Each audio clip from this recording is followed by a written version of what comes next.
Isang magandang at mapagpalang araw sa inyo, mga minamahal naming tagapakinig. Muli, narito na naman ang inyong lingkod upang samahan kayo sa isang panibagong paglalakbay ng puso't isipan. Salamat sa inyong walang sawang pagsubaybay. Sabi nila, ang pag-ibig ay isang paraiso, isang lugar kung saan ang lahat ay perpekto at puno ng kaligayahan. Ngunit paano kung ang paraisong pinapangarap mo ay may itinatagong mga anino? Paano kung ang kamay na humahaplos sa iyo sa umaga ay siya ring kamay na magtutulak sa iyo sa pinakamadilim na bangin pagsapit ng gabi?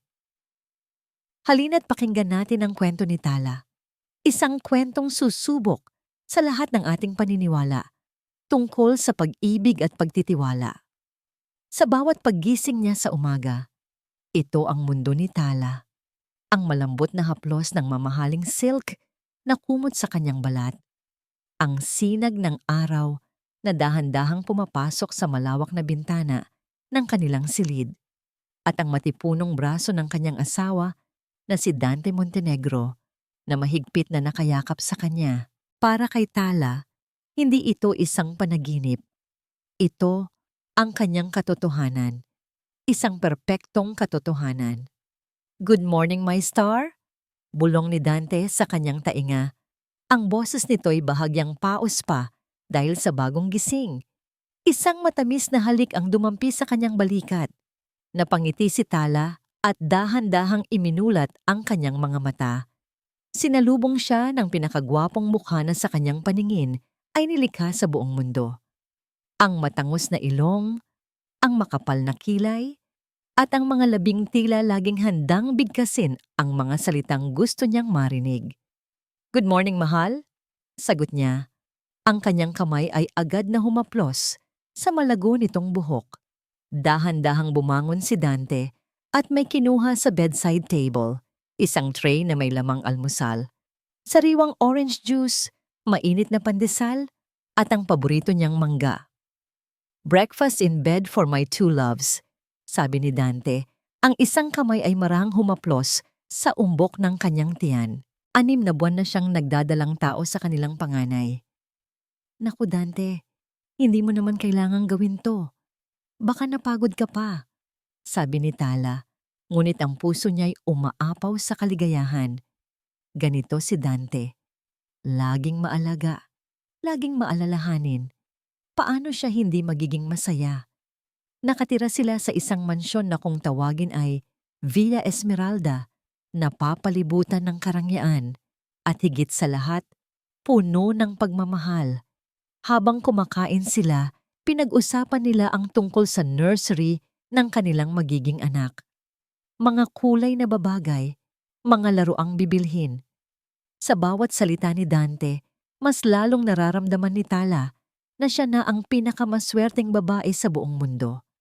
Tanghali nang dumating ang kanyang ama, si Lacan Vargas, isang matikas na lalaki sa kabila ng kanyang edad, na may tindig na nagpapakita ng disiplina at awtoridad. Ngunit sa tuwing nakikita nito si Tala, ang lahat ng tigas sa mukha nito ay napapalitan ng pinakamalambot na ngangiti. "Anak," bati ni Lacan, at niyakap siya ng mahigpit. "Kumusta ka? At ang apo ko?" "Ayos na ayos po kami, Tay," masayang sagot ni Tala. Nakita niya ang pagbati ng kanyang ama at asawa. Isang formal na kamayan. Nakangiti si Dante, ngunit alam ni Tala na ang ngiting iyon ay hindi kasing init ng nangiting ibinibigay nito sa kanya. Si Lacan naman ay seryoso ang mukha. Ang mga matay tila sinusuri ang bawat galaw ng kanyang manugang. Hindi kailanman naging malapit ang dalawa. Isang bagay na palihim na ikinalulungkot ni Tala. "May dala ako para sa iyo, anak," sabi ni Lacan, at may inabot itong isang maliit na kahon na nababalot sa pelus. Nang buksan ito ni Tala, natulala siya sa ganda. Isang bracelet na gawa sa purong ginto na may mga batong esmeralda na kumikinang sa bawat tama ng ilaw. Simple, ngunit napaka-elegante. "Tatay, ang ganda. Pero Hindi niyo na po kailangang mag-abala, sabi niya, nahihiya sa halaga ng regalo. Umiling si Lakan at siya mismo ang nagsuot ng bracelet sa kamay ng anak. Isang anting-anting para sa proteksyon mo at ng apo ko.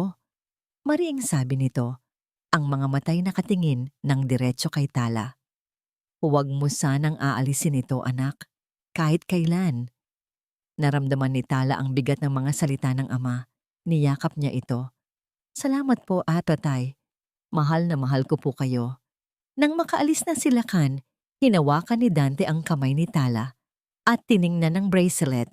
Ngumiti ito, ngunit may kakaibang kislap sa mga mata nito na hindi mawari ni Tala. Maganda, sabi ni Dante. Siguradong mahal yan. Your father really knows how to spend his money. Bahagyang kumunot ang noo ni Tala. Hindi niya gusto ang tono ng pananalita nito, ngunit ipinagsawalang bahala na lamang niya. Marahil ay naninibago lang ito sa pagiging mapagbigay ng kanyang ama. Hinawakan niya ang bracelet. Sa halip na bigat ng ginto at bato, ang naramdaman niya ay ang bigat ng pagmamahal ng kanyang ama. Gabi. Mahimbing na ang tulog ni Tala, yakap-yakap ang unan na tila ba ang kanyang anak na nasa sinapupunan. Ang kanyang paghinga ay malalim at payapa. Sa kanyang panaginip, buhat-buhat na niya ang kanyang munting anghel. Ngunit si Dante ay gising pa. Nakatitig siya sa natutulog na asawa, ang mukha niya ay hindi mabasa sa dilim. Dahan-dahan, kinuha niya ang kanyang cellphone mula sa ilalim ng unan. May isang text message na kanina pa niya hindi binubuksan. Nang buksan niya ito, isang salita lang ang laman. Galing sa isang numerong hindi nakasave sa kanyang contacts. S. Isang letra lang, ngunit sapat na yon para magdulot ng malamig na pawis sa noo ni Dante. Ang kanyang mga daliri ay nanginginig habang mabilis niyang tinype ang password ng telepono. Walang pag-aalinlangan, pinindot niya ang delete. Tiningnan niya muli ang mahimbing na si Tala at isang anino ng pagkabalisa ang gumuhit sa kanyang mukha bago niya maingat na ibinalik ang telepono sa ilalim ng unan at humiga na para bang walang nangyari. Malayo sa marangyang Villa Esmeralda, sa isang sulok ng Ciudad de Oro, kung saan ang mga ilaw ay hindi kasing liwanag at ang mga pangarap ay madalas na namamatay, bago pa man mag-umaga, doon nagtago ang mga anino. Sa loob ng isang bar na amoy alak at usok ng sigarilyo, nakaupo si Dante Montenegro. Wala na ang maskara ng isang mapagmahal na asawa. Ang naroon ay isang lalaking balisa. Ang mga matay laging lumilingon sa pinto. Ang mga daliri walang tigil sa pagtambol sa ibabaw ng lamesa. Maya-maya pa, bumukas ang pinto. Isang babae ang pumasok. Nakasuot ito ng isang pulang bestida na hapit sa kanyang perpektong katawan. Ang kanyang mahabang buhok ay umaalon sa bawat hakbang at ang kanyang mga labi ay nakapinta ng matingkad na pula. Ngunit hindi ang kanyang ganda ang nakakuha ng atensyon, kundi ang panganib na bumabalot sa kanyang buong pagkatao. Siya si Silao Reyes.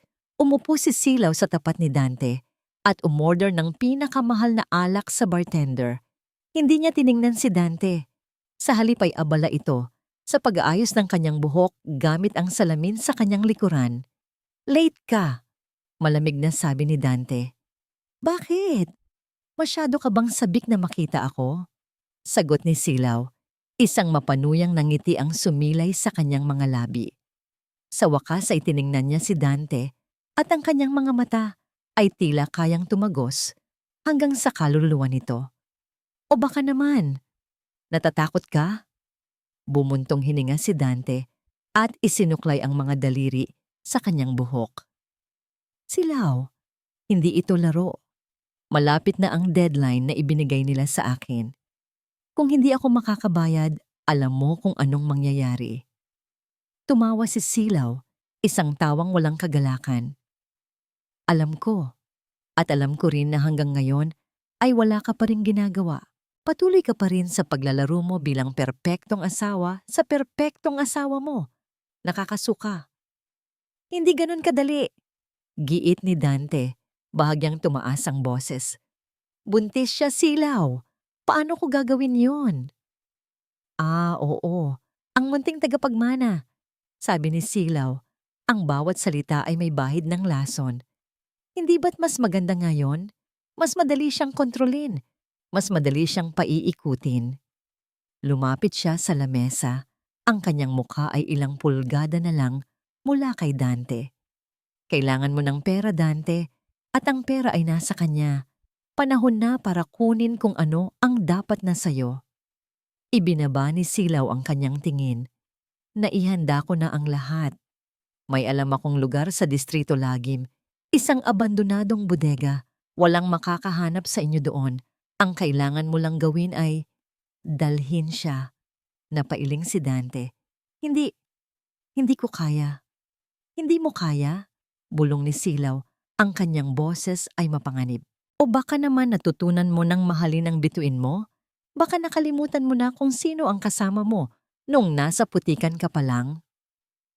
Ang mga salitang iyon ay tumama kay Dante na parang sampal. Ang alaala ng kanyang mga utang, ang mga banta ng mga taong hindi nagbibiro ay bumalik sa kanyang isipan. Napapikit siya ng mariin. Ang paraiso na itinayo niya ay guguho anumang oras. Samantala, sa tahimik na opisina sa bahay ni Lacan Vargas, ang tanging maririnig ay ang pag-click ng keyboard. Napapalibutan siya ng mga monitor ng computer. Sa isang screen, nakabukas ang isang encrypted na file. Sa isa pa, isang satellite map ng buong syudad. Hindi mapalagay si Lacan, simulan nang ihatid niya ang bracelet kay Tala. Ang kanyang mga taon ng serbisyo sa FBI ay nagturo sa kanya na magtiwala sa kanyang kutob. At sa mga sandaling ito, ang kanyang kutob ay sumisigaw na mayroong mali. Matagal na niyang pinaghihinalaan si Dante. Masyadong perpekto, masyadong malinis ang pag-angat sa mundo ng negosyo. Gamit ang kanyang mga lumang koneksyon, nagawa niyang makakuha ng access sa mga financial records ni Dante Montenegro na hindi kayang makita ng ordinaryong tao. Ang nakita niya ay nagpatibay sa kanyang hinala. Mga utang. Malalaking utang mula sa mga kaduda-dudang kumpanya. Mga transaksyon na binubura kaagad pagkatapos gawin. Isang imperyo na itinayo sa pundasyong buhangin. Kinuha niya ang kanyang telepono at tinawagan ang isang numero. Miguel? Sila kanto. Sabi niya nang may sumagot sa kabilang linya. Oo, matagal na rin. Pwede ba akong humingi ng pabor? Kailangan kong ipamonitor ang lahat ng galaw ni Dante Montenegro.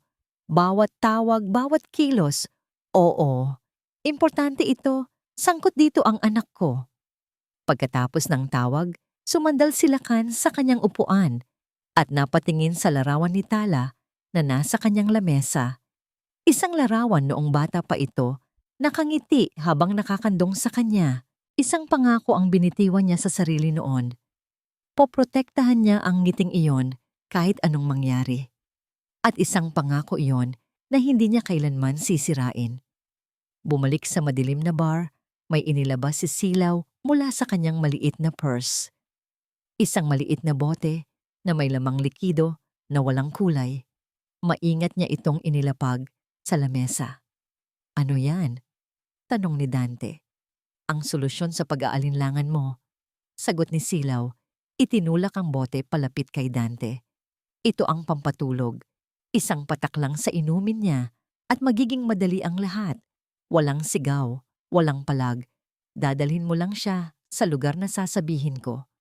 Tinitigan ni Dante ang maliit na bote. Ito na. Ang huling hakbang bago tumawid sa isang linyang alam niyang hindi na niya mababalikan pa. Ang kanyang konsensya ay sumisigaw. Ngunit ang tinig ng desperasyon ay mas malakas. Dahan-dahan, kinuha niya ang bote at isinilid sa kanyang bulsa. Ang malamig na salamin nito ay tila sumusunog sa kanyang balat. Kinabukasan, naging mas matamis pa ang mga ngiti ni Dante. Mas maalaga ang kanyang mga haplos. Kung iisipin ni Tala, halos imposible na yon. Dahil sa kanyang paningin ay perpekto na ang pagtrato sa kanya ng asawa. Ngunit tila nagkamali siya. May mas isusukli pa palang pagmamahal si Dante. Hapon na nang lapitan siya nito habang nagpapahinga siya sa hardin, nagbabasa ng isang libro tungkol sa pag-aalaga ng sanggol. Umupo si Dante sa kanyang tabi at marahang hinawakan ng kanyang kamay.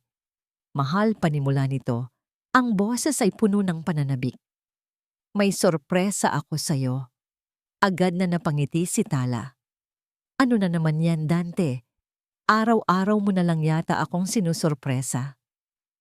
Dahil araw-araw, you deserve to be treated like a queen. Sagot nito at hinalikan ang likod ng kanyang palad. Naisip ko, bago pa lumabas ang ating junior, kailangan natin ng isang huling pagkakataon na tayong dalawa lang. Isang baby moon. Lalong lumawak ang nangiti ni Tala. Matagal na niyang pangarap iyon. Talaga? Saan tayo pupunta? Isang private resort sa may Batangas. Tayong dalawa lang. Walang iisipin na trabaho, walang ibang tao.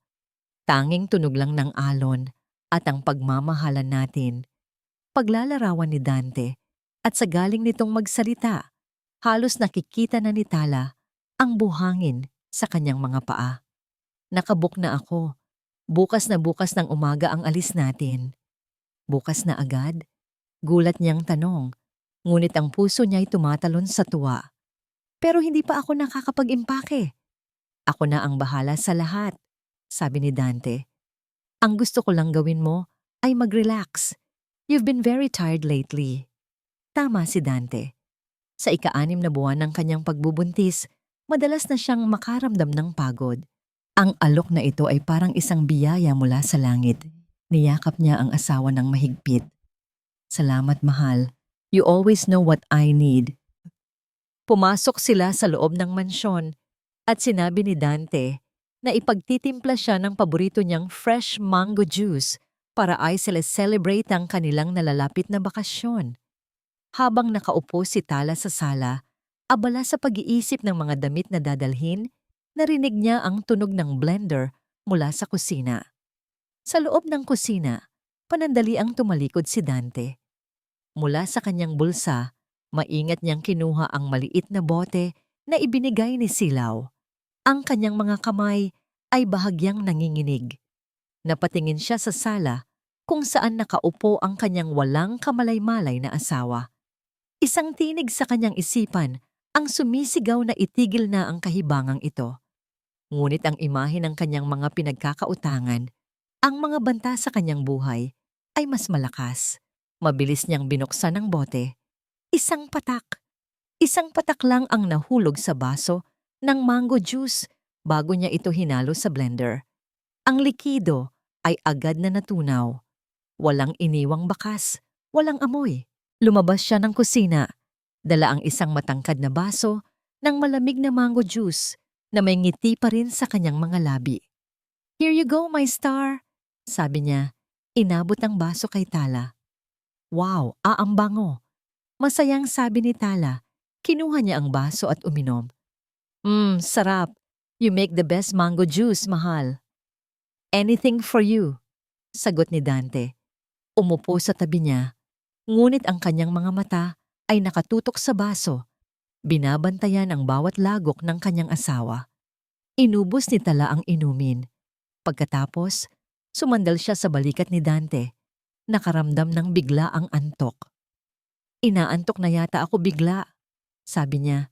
Ang boses ay bahagyang bumagal. Siguro, dala lang ng pagod. Shhh! Magpahinga ka lang, bulong ni Dante. Hinahaplos ang kanyang buhok. Ipinikit ni Tala ang kanyang mga mata. Ang mundo ay nagsimulang umikot ng dahan-dahan. Naramdaman niya ang pag-angat sa kanya ni Dante na tila buhat-buhat siya. Sinubukan niyang magsalita, ngunit ang kanyang dila ay tila manhid. Idinilat niya ang kanyang mga mata sa huling pagkakataon.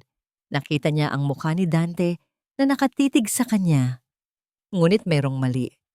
Ang mga mata nito, wala roon ang pagmamahal na palagi niyang nakikita. Ang naroon ay isang malamig na determinasyon. Isang titig na hindi niya kailanman nakita. Para siyang nakatingin sa isang estranghero. Naramdaman niya ang pagdampi ng mga labi nito sa kanyang noo. Isang halik. Ngunit ito ang pinakamalamig na halik na naramdaman niya sa buong buhay niya. Iyon na ang huli niyang naalala.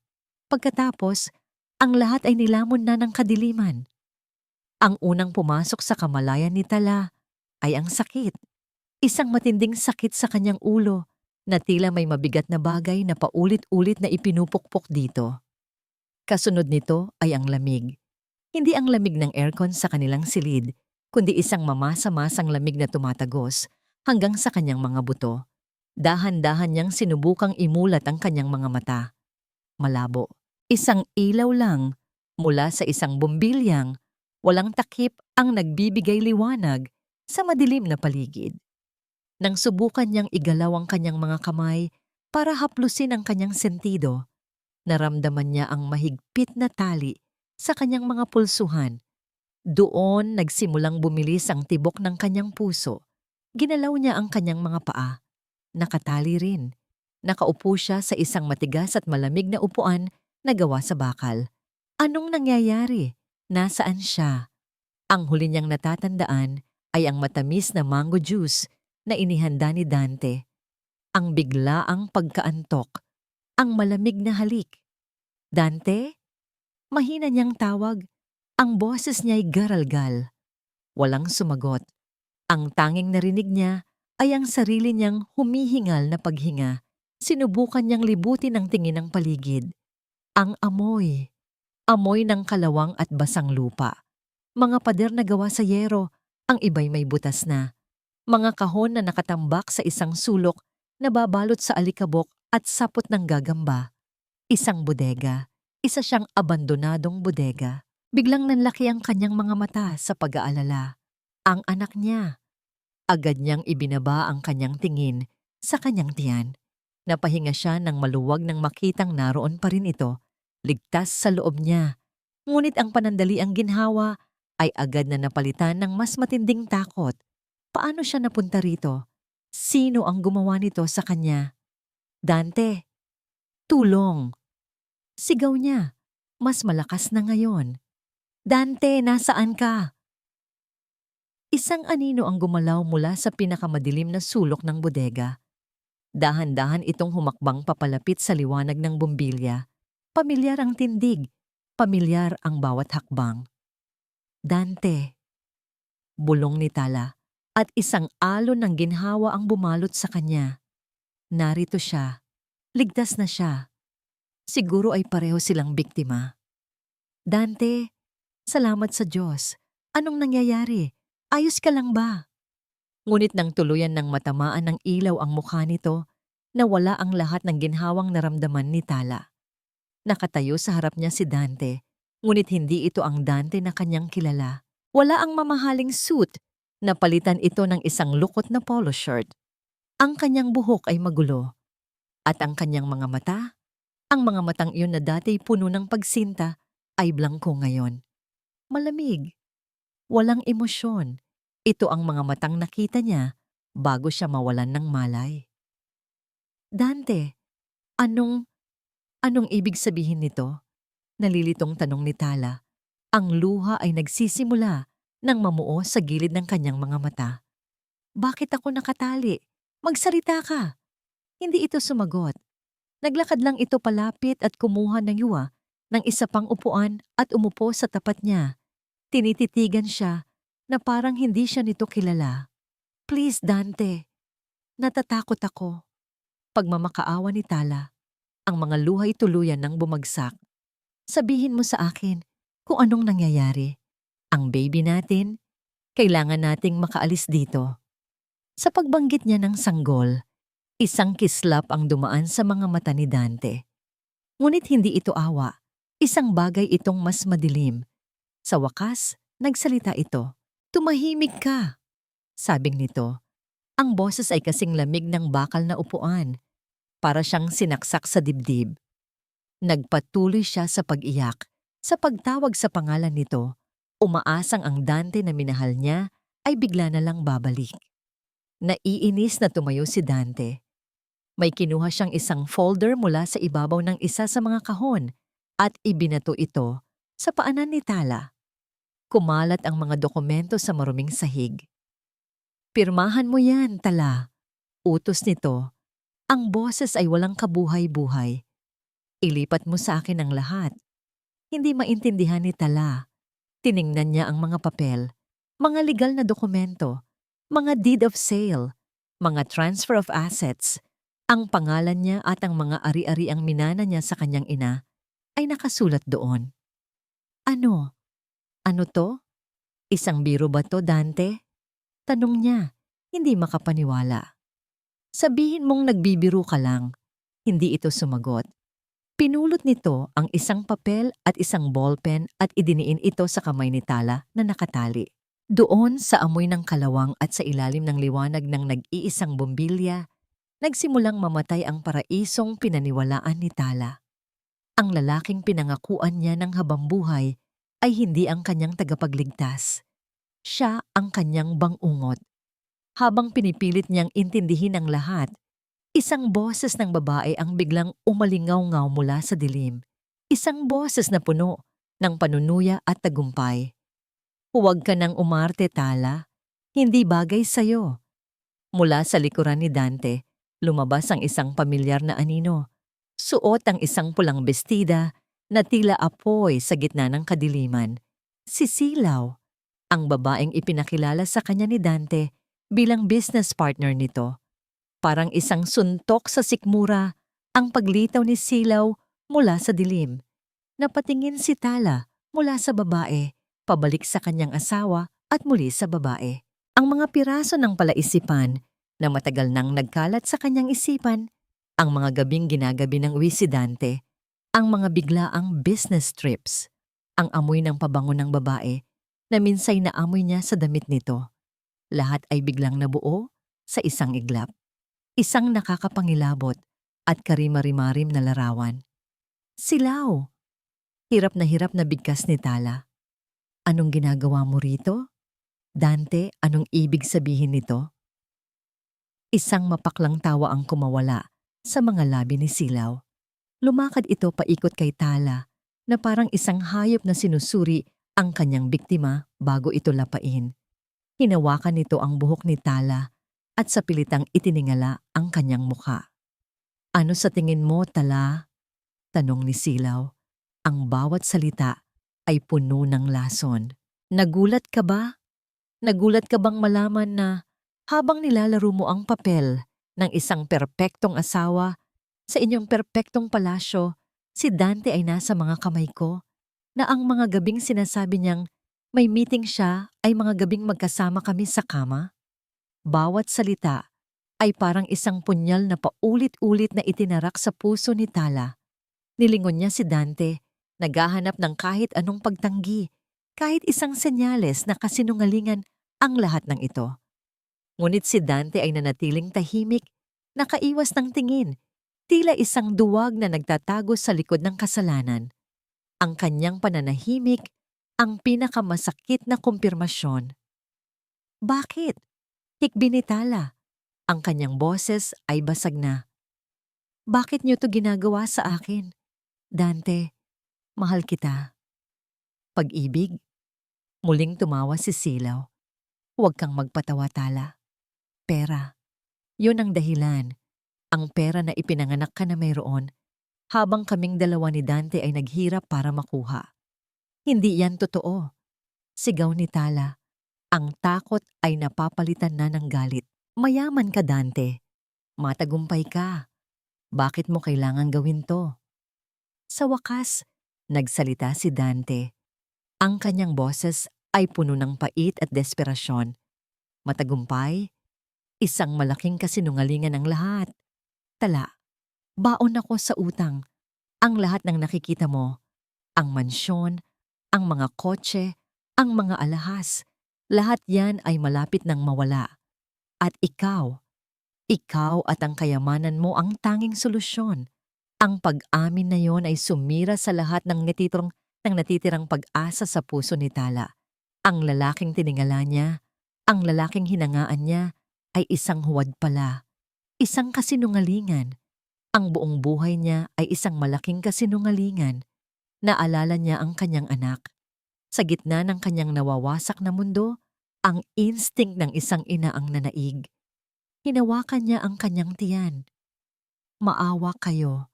Pagmamakaawa niya, hindi na para sa sarili niya, kundi para sa buhay na nasa loob niya. Ang anak natin, Dante. Please, isipin mo ang anak mo. Lumapit si Silaw at marahas na hinawakan ang panga ni Tala. Sa tingin mo ba ay nag-aalala kami sa batang yan? Anito, ang mga matay nagnininga sa galit. Sa katunayan, ang batang yan ang siguro para pumirma ka. Dahil kung hindi ka pipirma, sisiguraduhin kong hindi na niya masisilayan pa ang araw. Ang banta na yon ay nagpadala ng yelo sa mga ugat ni Tala. Isang takot na hindi niya pa naramdaman kailanman. Hindi para sa kanyang buhay, kundi para sa buhay na kanyang dinadala. Napansin ni Tala ang isang bagay sa kamay ni Silaw. Isang cellphone.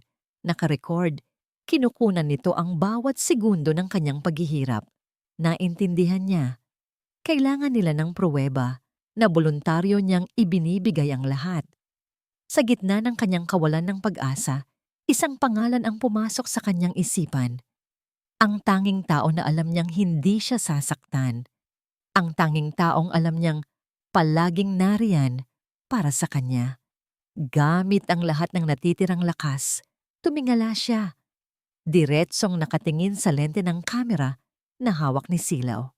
Hindi niya alam kung sino ang makakakita nito o kung meron man. Ngunit sa sandaling iyon, umasa siya. Tulong! Sigaw niya, ang kanyang boses ay umalingaw-ngaw sa buong bodega, puno ng sakit at desperasyon. Ama, tulungan mo ako! Sa kanyang tahimik na home office, nakaupo si Lacan Vargas, harap ng 3 monitor na sabay-sabay na nagpapakita ng iba't ibang impormasyon. Ang kanyang mukha ay seryoso. Walang bahid ng anumang emosyon, ngunit ang kanyang mga mata ay matalas at hindi kumukurap. Sanay siya sa paghihintay. Ito ang isa sa mga unang bagay na natutunan niya sa kanyang dating propesyon. Ang pasensya ay isang sandata. Sa gitnang monitor, isang mapa ng buong syudad ang nakalatag. At sa mapang yon, may isang maliit na berdeng tuldok na kumikislap. Ang senyas mula sa esmeraldang bracelet ni Tala. Kanina pa niya ito pinagmamasdan.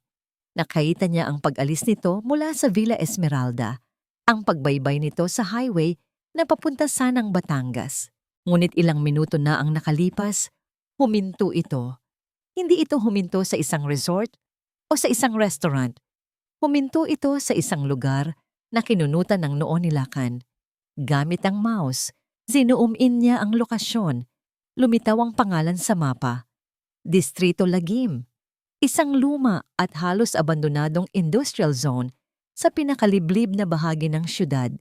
Pinalaki pa niya ang imahe, mga bubong na kinalawang, mga bakanting lote na tinubuan ng matataas na damo, mga gusaling tila matagal nang walang buhay.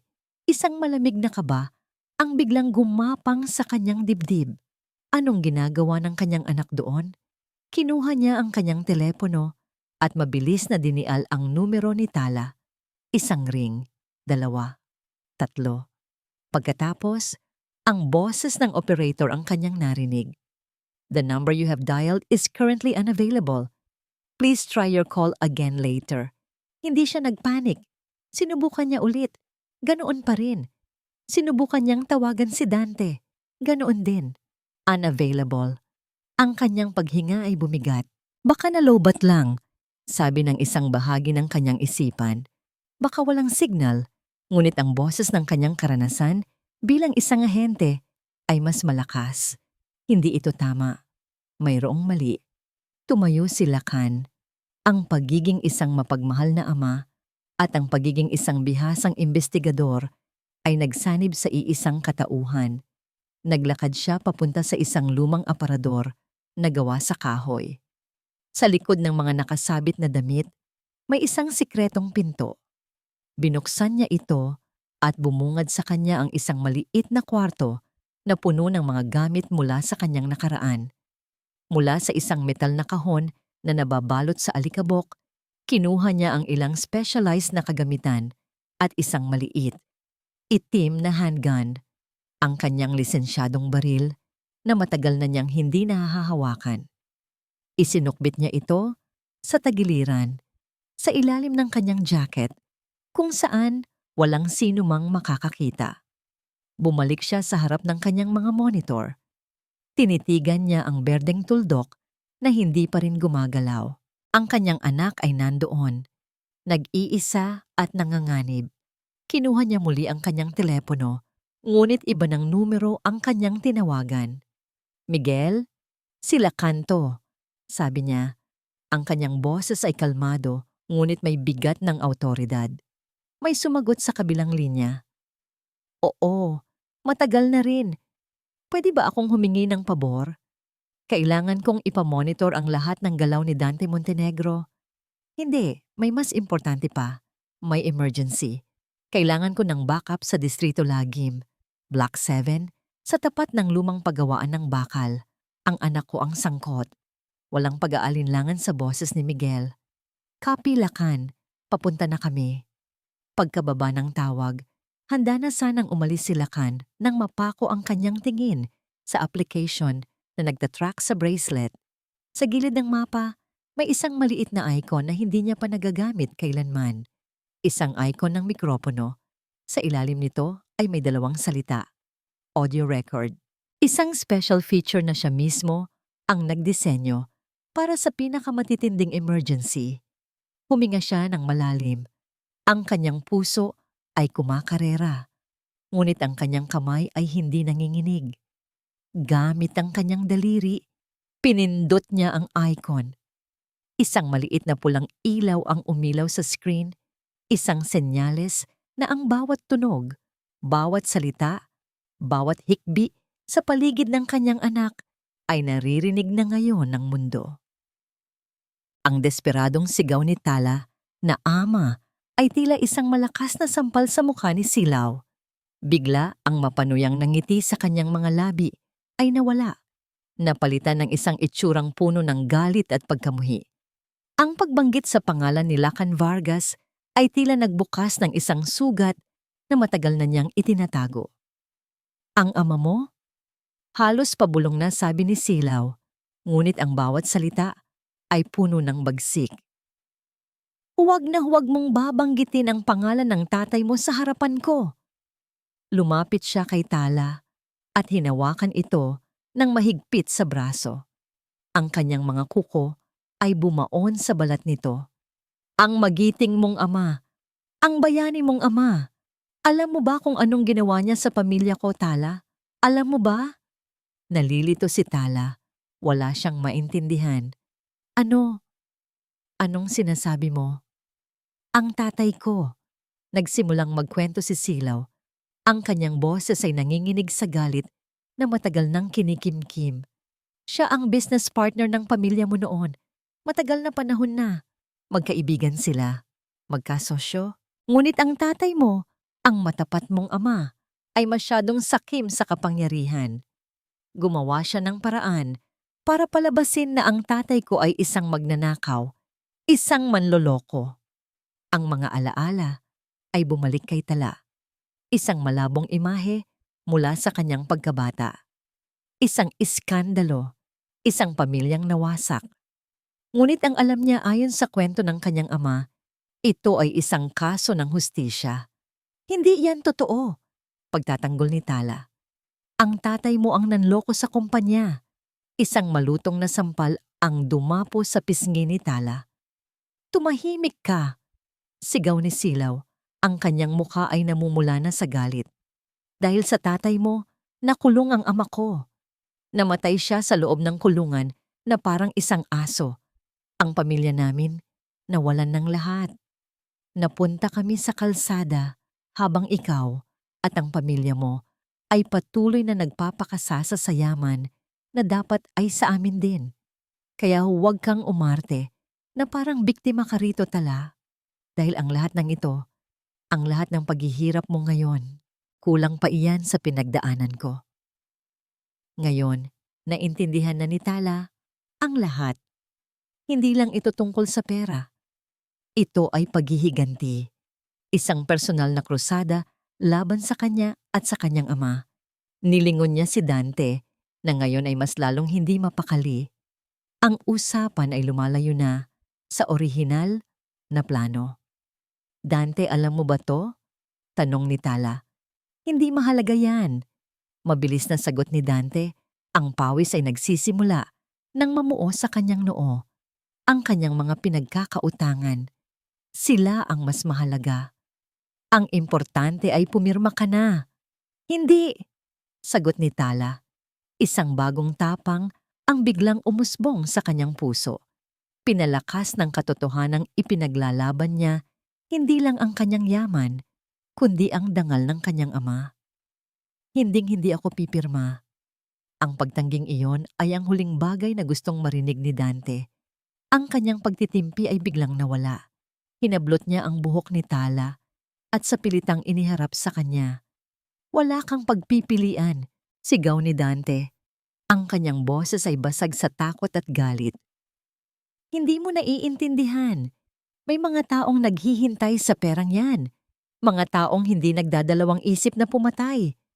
Kung hindi ako makakapagbayad, papatayin nila ako. Papatayin nila tayong lahat dito. Naiintindihan mo ba? Ang lahat ng salitang iyon. Ang pag-amin sa paghihiganti ni Silaw. Ang desperadong pagtatapat ni Dante tungkol sa kanyang mga utang sa mga kriminal. Ang bawat sigaw, ang bawat banta, ay malinaw na pumapasok sa isang maliit na mikropono na nakatago sa loob ng isang esmeraldang bato. Bawat salita ay nagiging digital na ebidensya na naglalakbay sa ere, patungo sa isang ama na palapit na ng palapit. Nawala na ang lahat ng pag-asa sa isipan ni Tala. Napagtanto niya na nakakulong siya hindi lang sa isang bodega, kundi sa isang masalimuot na web ng paghihiganti at desperasyon. Ang 2 taong nasa harap niya ay hindi na mga tao. Sila ay mga halimaw na itinulak ng kanilang mga madilim na nakaraan. Muling kinuha ni Dante ang ballpen at ang papel. Ang kanyang kamay ay nanginginig ng husto. Idiniin niya ito sa mukha ni Tala. Pumirma ka na! Sigaw niya, ang kanyang boses ay umaling-awngaw sa buong bodega. Isang sigaw ng isang taong nasa bingit na ng tuluyang pagkasira ng bait. Ang sigaw ni Dante ay tila nagpabingi sa buong paligid. Para kay Tala, ang lahat ay bumagal. Ang pagtulo ng pawis sa noo ni Dante, ang nanginginig nitong kamay na may hawak na ballpen, ang nanlilisik na mga mata ni Silaw na nakabantay sa bawat kilos niya. Ang dating paraiso na kanyang ginagalawan ay gumuho na at ang natira na lang ay ang nagbabagang abo ng katrayduran. Pagod na siya. Pagod na ang kanyang isip sa pagproseso ng lahat ng sakit. Pagod na ang kanyang katawan sa panlalamig at paninigas sa upuan. Pagod na ang kanyang puso sa pagtanggap ng sunod-sunod na katotohanan na sumisira sa kanyang buong pagkatao. Tumingin siya sa ballpen. Isang simpleng bagay na may kakayahang tapusin ang lahat ng ito. Isang pirma lang. Isang pirma lang. At marahil ay titigilan na nila siya. Marahil ay hahayaan na siyang mabuhay. Isinara niya ang kanyang mga mata. Ang imahe ng kanyang ama ang pumasok sa kanyang isipan. Ang kanyang tapang, ang kanyang pagmamahal. Ngunit kasunod nito, ang pumasok sa kanyang isipan ay ang imahe ng kanyang anak. Isang nilalang na walang kamuwang-muwang na umaasa sa kanya para sa kanyang kaligtasan. Ano ang mas mahalaga? Ang yaman na minana niya o ang buhay na dinadala niya? Ang sagot ay simple. Walang halaga ang pera. Walang halaga ang mga ari-arian. Walang halaga ang Villa Esmeralda kung wala ang tibok ng puso ng kanyang anak. Kung ang pagpirma sa mga dokumentong yon ang tanging paraan para masigurong masisilayan ng kanyang anak ang mundo, gagawin niya. Sa isip niya, sumuko na siya. Hindi na siya lumaban nang muling idiniin ni Dante ang ballpen sa kanyang kamay. Ang kanyang mga daliri ay manhid, ngunit pinilit niyang hawakan ito. Ramdam niya ang pagluwag ng tali sa kanyang kanang kamay, sapat lang para makapagsulat siya. Ganyan nga, bulong ni Silao na tila isang demonyong nagbubunyi. Matalinong desisyon. Si Dante naman ay nakahinga ng maluwag. Ang tensyon sa kanyang mukha ay bahagyang nabawasan, napalitan ng pananabik. Malapit na. Malapit na niyang makuha ang kanyang kaligtasan. Habang ang lahat ng ito ay nangyayari sa loob, sa labas ng bodega, ang gabi ay tahimik. Ngunit ang katahimikang yon ay puno ng panganib. 5 sasakyan ng pulis, walang sirena at walang ilaw. Ang maingat na pumarada sa di kalayuan. Mula sa mga ito ay bumaba ang isang team ng mga SWAT, armado at handa. Ang bawat galaw ay kalkulado. Kasama nila si Lacan, suot ang isang bulletproof vest sa ilalim ng kanyang jacket. Ang kanyang mukha ay seryoso, ngunit sa kanyang mga mata ay nag-aalab ang determinasyon ng isang ama. Sa pamamagitan ng isang maliit na earpiece, pinapakinggan niya ang lahat ng nangyayari sa loob. Narinig niya ang pag-amin ni Silao, ang desperadong sigaw ni Dante, at ang pinakamasakit sa lahat, ang tunog ng sumusukong paghinga ng kanyang anak. "Nakahanda na kami, sir," bulong ng team leader sa tabi niya. "Hinihintay na lang namin ang hudyat niyo." Umiling si Lacan. "Hindi pa," sagot niya. "Masyadong delikado. Hawak nila ang anak ko. Kailangan nating maghintay ng tamang tiyempo." Ang bawat segundo ng paghihintay ay parang isang oras para kay Lacan. Ngunit alam niya na ang isang maling galaw ay maaring ikapahamak ng lahat. Sa loob, idinikit na ni Dante ang papel sa isang piraso ng plywood at inilapit ito kay Tala. "Pirmahan mo," utos nito. Ang boses ay mas kalmado na ngayon, ngunit meron pa ring bahid ng pagkaapurado. Tinitigan ni Tala ang linya sa ilalim ng kanyang pangalan, ang dulo ng kanyang mundo, ang simula ng kaligtasan ng kanyang anak. Itinaas niya ang kanyang nanginginig na kamay. Ang kanyang mga mata ay napuno muli ng luha. Isang huling hikbi ang kumawala sa kanyang mga labi. Ang dulo ng ballpen ay sumayad na sa papel. Handa na siyang isulat ang unang letra ng kanyang pangalan. Ngunit bago pa man gumuhit ang tinta, "Baby Bragg!" Isang nakabibinging tunog ang yumanig sa buong bodega. Ang malaking pintuan na gawa sa yero ay biglang bumagsak paloob na tila tinamaan ng isang higanteng puwersa. Ang alikabok at mga piraso ng kalawang ay lumipad sa lahat ng direksyon. Ang lahat ay natigilan. Si Tala, si Dante, si Silao. Bago pa man nila maintindihan ang nangyayari, sunod-sunod na mga anino ang pumasok. Armado ng matataas na kalibre ng baril, ang kanilang mga mukha ay natatakpan ng itim na maskara. Ang liwanag mula sa kanilang mga flashlight ay sumilaw sa madilim na bodega.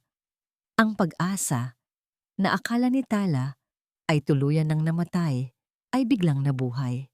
Ang biglaang pagpasok ng mga armadong pulis ay nagdulot ng kaguluhan sa loob ng bodega. Ang katahimikan ay biglang napuno ng mga sigaw at malalakas na utos. "Pulis! Bitawan niyo ang armas!" Umaling-aungaw ang boses mula sa isang megaphone, sapat na para yumanig sa mga yero ng lumang gusali. Ang mga ilaw mula sa kanilang mga flashlight ay walang tigil sa paggalaw, hinahanap ang mga target. Si Silao ay napasigaw sa takot at agad na nagtago sa likod ng mga nakatambak na kahon. Ngunit si Dante, na nasa bingit na ng pagkuha sa kanyang kaligtasan, ay ginawa ang isang bagay na nagpatigil sa paghinga ng lahat. Sa isang mabilis na kilos, hinablot niya si Tala mula sa upuan. Ginamit niya ang natitirang tali para ipulupot sa leeg ng asawa. Pagkatapos, kumuha siya ng isang matalim na piraso ng basag na bote mula sa sahig at idiniin ito sa leeg ni Tala. "Huwag kayong lalapit!" Sigaw ni Dante. Ang kanyang boses ay puno ng purong desperasyon. Ang kaninang takot ay napalitan ng tapang na dulot ng kawalan ng pag-asa. "Isa pang hakbang at papatayin ko siya!" Agad na huminto ang mga pulis. Itinaas nila ang kanilang mga baril Ngunit walang nagpaputok. Ang sitwasyon ay naging isang hostage crisis. Ama! Sigaw ni Tala. Ang luhang dulot ng kawalan ng pag-asa ay napalitan ng luha ng takot para sa kanyang buhay. Mula sa likod ng mga pulis, isang lalaki ang dahan-dahang humakbang pasulong, papalabas sa anino. Hindi siya armado. Hindi siya nakauniporme. Ang kanyang mga kamay ay nakataas, isang senyales na hindi siya banta. Si Lacan Vargas. "Dante!" sabi ni Lacan. Ang kanyang boses ay kalmado at matatag sa kabila ng kumukulong galit sa kanyang dibdib. "Bitawan mo ang anak ko." "Huwag kang lalapit, Lacan," banta ni Dante, mas lalong idiniin ang basag na bote sa leeg ni Tala. Isang maliit na patak ng dugo ang nagsimulang dumaloy sa balat nito. "Alam kong ikaw ang may pakana ng lahat ng ito. Mananagot ka sa akin." "Ako na ang bahala rito," sabi ni Lacan sa mga pulis sa kanyang likuran. Hindi inaalis ang tingin kay Dante. Nagpatuloy siya sa paglakad, dahan-dahan, bawat hakbang ay maingat. "Tapos na ang laro, Dante. Wala ka nang pupuntahan, paligid ka na. Kung may gagawin kang masama sa anak ko, dito ka na rin magtatapos. Yan ba ang gusto mo?" "Wala kang alam," sigaw ni Dante. "Kailangan ko ng pera. Kailangan kong mabuhay." "At ang pagpatay sa asawa mo at sa sarili mong anak ang paraan para mabuhay?" tanong ni Lacan. Ang kanyang mga salita ay hindi nang aakusa, kundi nagtatanong na parang isang psychiatrist na sinusuri ang kanyang pasyente. "Alam kong natatakot ka, Dante. Alam kong nagipit ka. Ngunit mayroon pa ring paraan para ayusin to nang hindi nadadamay ang mga inosente." "Sinungaling. Isipin mo, Dante. Kung papatayin mo siya, anong mangyayari sa'yo? Hahabulin ka ng mga pulis. Hahabulin ka ng mga pinagkakautangan mo. At hahabulin kita. Hindi kita titigilan hanggat hindi ka nagbabayad." Pagpapatuloy ni Lacan, ang kanyang boses ay bumaba, naging mas mapanganib. "Pero kung bibitawan mo siya ngayon, ipapangako ko, gagawin ko ang lahat para siguraduhing magiging patas ang paglilitis sa'yo." Si Dante ay nagsimulang mag-alinlangan. Ang mga salita ni Lacan ay tumatagos sa pader ng desperasyon na kanyang itinayo. Si Tala naman, sa kabila ng takot, ay naramdaman ang pagbabago sa higpit ng pagkakahawak ni Dante. Ito ang kanyang pagkakataon. Gamit ang lahat ng kanyang natitirang lakas, bigla niyang itinukod ang kanyang siko ng buong puwersa sa tagiliran ni Dante. "Aray!" daing ni Dante, at sa isang segundo, lumuwag ang kanyang pagkakahawak. Iyon na ang hudyat na hinihintay ni Lacan. "Ngayon na!" sigaw niya. Sa isang iglap, ang mga pulis ay kumilos. Isang non-lethal na flashbang grenade ang ibinato sa gitna. Sumabog sa isang nakakasilaw na liwanag at nakabibinging tunog. Nabitawan ni Dante si Tala dahil sa gulat. Si Lacan ay mabilis na tumakbo at itinulak palayo ang kanyang anak mula sa kapahamakan. Kasabay nito, ang mga pulis ay dumamba na kay Dante at kay Silaw na hindi na nakapalag pa mula sa kanyang pinagtataguan. Mabilis na pinusasan ng dalawa. Habang isinasakay sila sa police car, si Silaw ay nagsisigaw pa rin, puno ng galit at pagkamuhi. "Wala kayong pruweba." Sigaw niya. Ang kanyang magandang muka ay nabahiran na ng kabaliwan. "Walang nakakita, walang nakarinig. Gawa-gawa niyo lang ang lahat ng ito." Niyakap ni Lacan si Tala ng mahigpit. Tapos na. Ligtas na ang kanyang anak. Ligtas na ang kanyang apo. Habang nakayakap sa kanyang ama, naramdaman ni Tala ang pagod mula sa lahat ng nangyari. Ngunit sa ilalim ng pagod na yon, mayroong isang bagong damdamin na umuusbong. Ang damdamin ng pagiging isang survivor. Ang puting pader ng interrogation rooms sa presinto ng pulisya ay tila sumisipsip ng lahat ng tunog. Nakaupo si Dante at Silaw sa magkahiwalay na silid, ngunit pareho ang kanilang estratehiya, ang pananahimik at pagtanggi. Nang dumating ang kanilang mga mamahaling abogado, mas lalo silang naging kampante. Sa silid kung nasaan si Dante, ang kanyang abogado ay abala sa pagpapayo sa kanya. Huwag kang magsasalita, Mr. Montenegro. Walang physical evidence. Ang salita nila laban sa salita mo. It's a classic he said, she said case. Idadahilan natin na nagkaroon lang kayo ng away mag-asawa at si Tala ay nag-overreact lang dahil sa kanyang pagbubuntis. Sa kabilang silid naman, pareho rin ang sinasabi ng abogado ni Silaw. You were just at the wrong place at the wrong time, Miss Reyes. Sasabihin nating napadaan ka lang doon dahil may business meeting kayo ni Mr. Montenegro. Sila ang kailangang magpatunay na may ginawa kayong masama, hindi tayo. Nang muling pumasok ang dalawang investigador sa silid ni Dante, kasama na nila si Lacan. Mr. Montenegro? Simula ng isang pulis. Handa ka na bang magbigay ng iyong salaysay? Umiling ang abogado ni Dante. My client will not be making any statements at this time. He maintains his innocence. Sa katunayan, kami ang magsasampa ng kaso laban sa inyo for illegal trespassing and harassment. Isang bahagyang ngiti ang sumilay sa labi ni Lacan. Hindi itong ngiti ng kagalakan, kundi ngiti ng isang taong alam na tapos na ang laro. Talaga? Tanong ni Lacan. Ang kanyang boses ay kalmado. Sigurado ka na ba dyan? Hindi siya pinansin ng abogado. We're done here. Hihintayin na lang namin ang formal na sakdal. Kung gayon, sabi ni Lacan, baka gusto niyo munang pakinggan ito.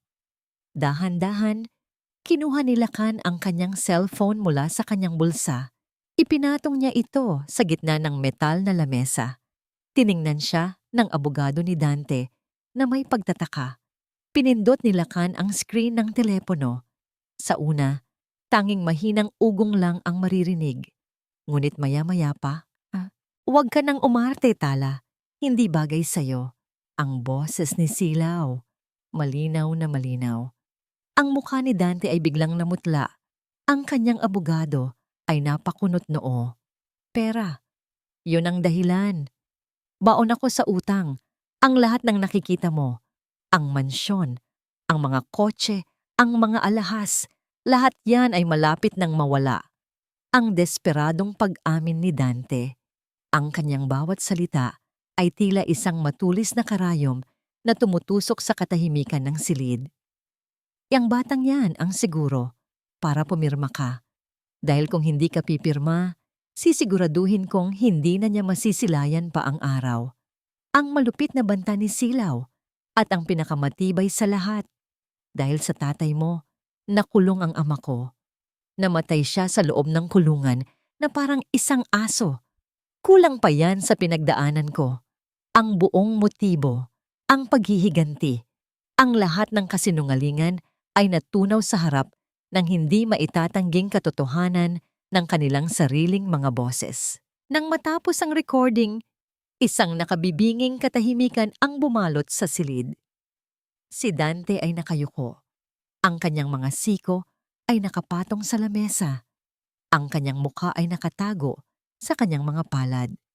Tinalo siya hindi ng mga pulis, hindi ng mga abogado, kundi ng kanyang sariling mga salita. Ang kanyang abogado ay napalunok. Tiningnan niya si Lacan. Pagkatapos ay ang kanyang kliyente. Alam niyang wala ng lusot. Tumayo si Lacan.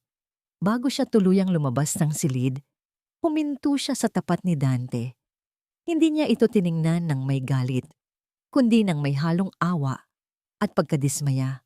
Sinabi ko sa'yo, bulong ni Lacan, sapat lang para marinig nilang dalawa. Poprotektahan ko ang anak ko.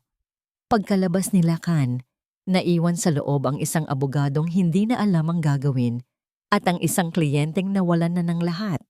Sa kabilang silid, ipinarinig din ang parehong recording. Ang reaksyon ni Silaw ay mas marahas. Nagsisigaw ito, nagwawala. Sinasabing edited ang audio at gawa-gawa lang ang lahat. Ngunit habang tumatagal, ang kanyang mga sigaw ay naging mga hikbi ng pagkatalo. Tiningnan ng abogado niya si Silaw at marahang umiling. Wala na tayong magagawa, bulong ng abogado. Ang mga salitang yon ang nagsilbing huling pako sa kabaong ng kanilang mga kasinungalingan. Ang courtroom ay puno ng mga tao, mga mamamahayag, mga usisero, at ang lahat ng taong naging bahagi ng masalimuot na kwentong ito. Sa isang panig, nakaupo si Dante at Silaw, suot ang kulay kahel na damit ng mga bilanggo. Wala na ang dating kumpiyansa sa kanilang mga mukha. Wala na ang mga mamahaling damit at alahas. Ang natira na lang ay ang blangkong itsura ng mga taong alam na wala na silang kawala. Sa kabilang panig, nakaupo si Tala sa tabi ng kanyang ama. Ilang linggo na ang lumipas mula ng gabing iyon sa bodega. Ang kanyang tiyan ay mas lalo ng malaki at ang kanyang katawan ay naghahanap na ng kapahingahan. Ngunit kailangan niyang tapusin ito para sa kanyang sarili at para sa kanyang anak. Hindi na siya nakasuot ng mga magagarang damit. Isang simpleng puting bestida lang ang kanyang suot. Isang simbolo ng bagong simula na kanyang inaasam. Ang kanyang buhok ay nakatali lang sa likod. Ngunit sa kabila ng kanyang simpleng anyo, may isang bagong lakas na makikita sa kanyang mga mata. Hindi na siya ang Tala na bulag sa pag-ibig. Ang babaeng nakaupo roon ngayon ay isang ina na handang ipaglaban ang kinabukasan ng kanyang anak. Ang paglilitis ay naging mabilis. Ang audio recording mula sa bracelet ang nagsilbing pinakamatibay na ebidensya. Habang ipinaparinig ito sa buong korte, hindi maiwasan ni Tala na muling maramdaman ang sakit at takot ng gabing iyon. Ngunit sa pagkakataong ito, hindi na siya nag-iisa. Hinawakan ng kanyang ama ang kanyang kamay. Isang tahimik na paalala na kasama niya ito sa laban. Dumating ang pagkakataon para magbigay si Tala ng kanyang huling salaysay. Dahan-dahan siyang tumayo at lumakad papunta sa witness stand. Ang bawat hakbang ay may bigat, ngunit meron ding determinasyon. Hindi niya tiningnan ang abogado na nagtatanong. Sa halip, ang kanyang mga mata ay nakatuon sa isang direksyon lamang. Nakatingin siya ng diretso sa mga mata ni Dante, ang lalaking minsan niyang pinangarap na makasama habang buhay. Noong gabing iyon, panimula ni Tala, ang kanyang boses ay mahina, ngunit malinaw, umaling-awngaw sa tahimik na korte. Maraming bagay ang nawala sa akin. Nawala ang aking tiwala. Nawala ang aking paniniwala sa pag-ibig na akala ko'y totoo. Sinubukan niyong kunin ang lahat.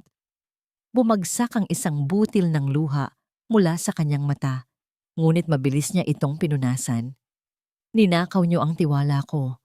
Pagpapatuloy niya, ang kanyang boses ay bahagyang tumaas, puno na ng lakas. Ninakaw niyo ang aking kapayapaan, ngunit may isang bagay kayong hindi nakuha at hinding-hindi niyo makukuha kailanman.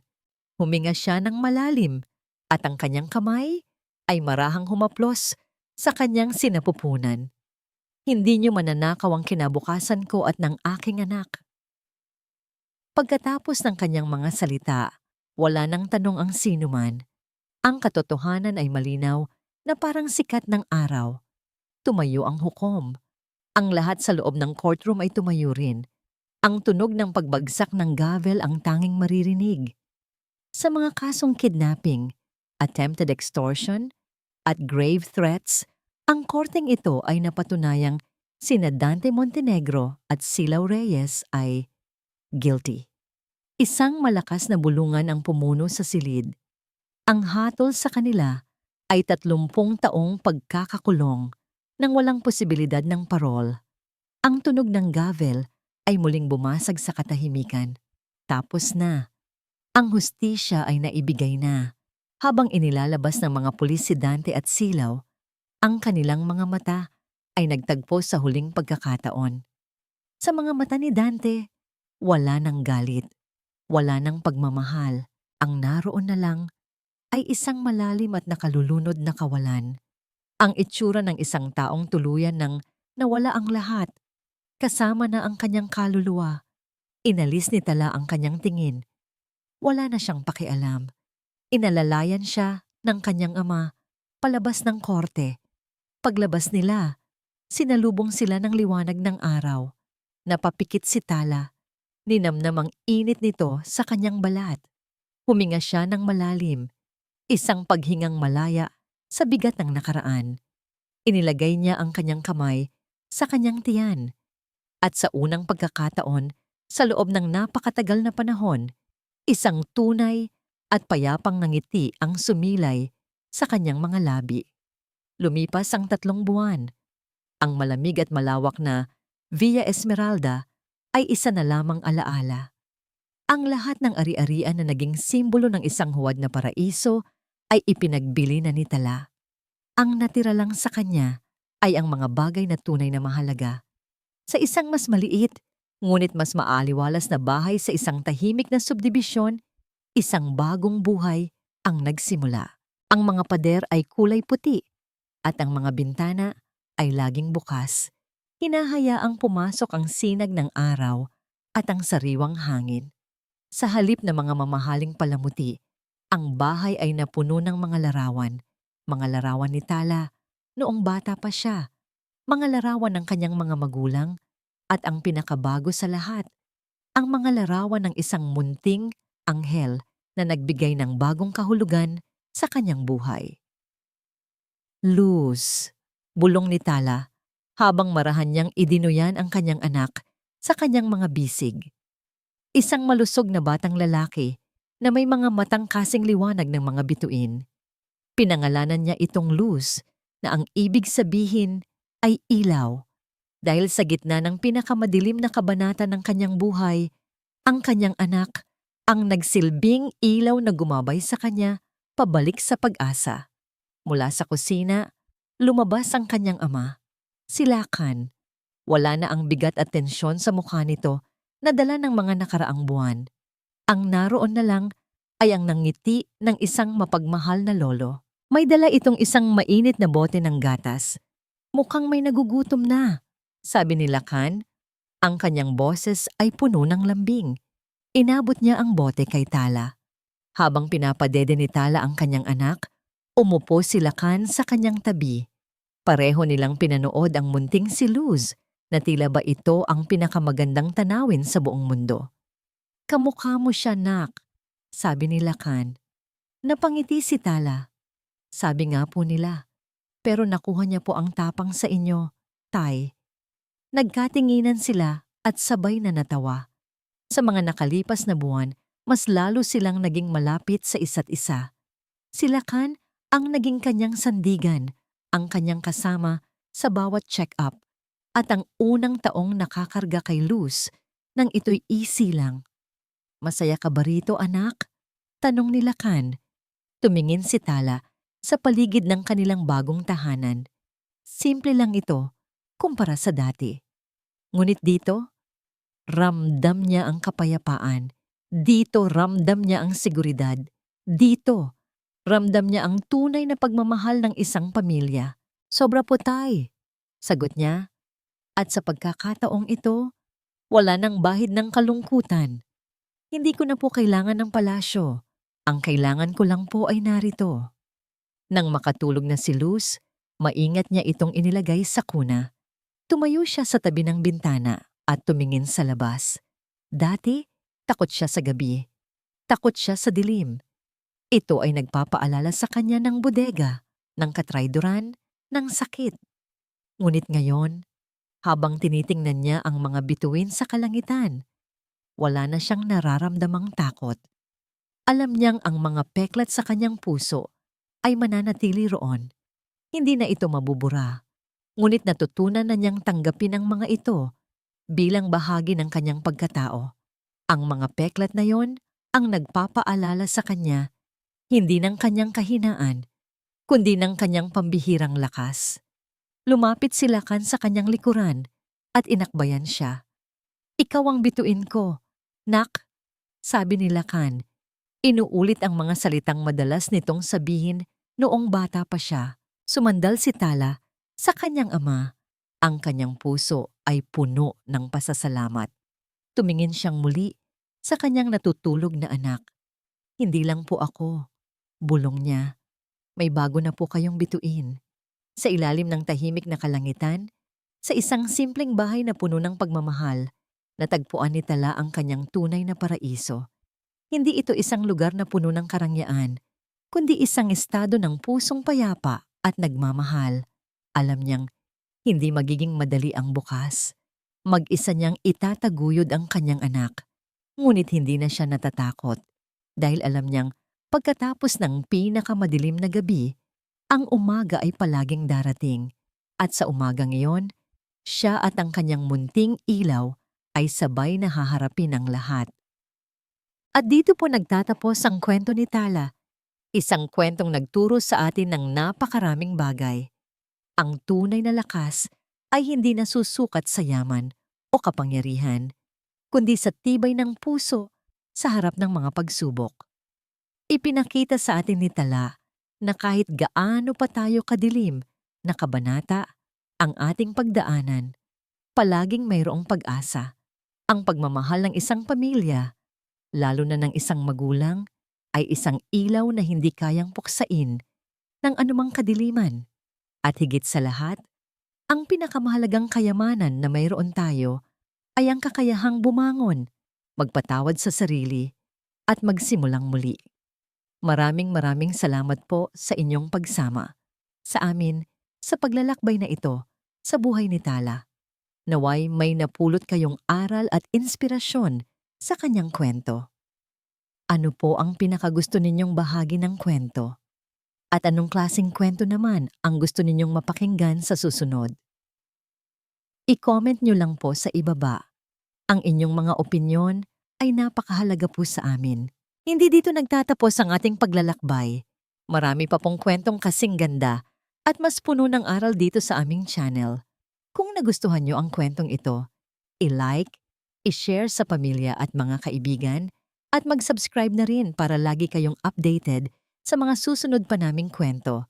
I-click nyo ang notification bell para kayo ang unang makarinig kapag may bago kaming upload. Pagpalain po kayo ng Panginoon, kayo at ang inyong buong pamilya. Hanggang sa muli,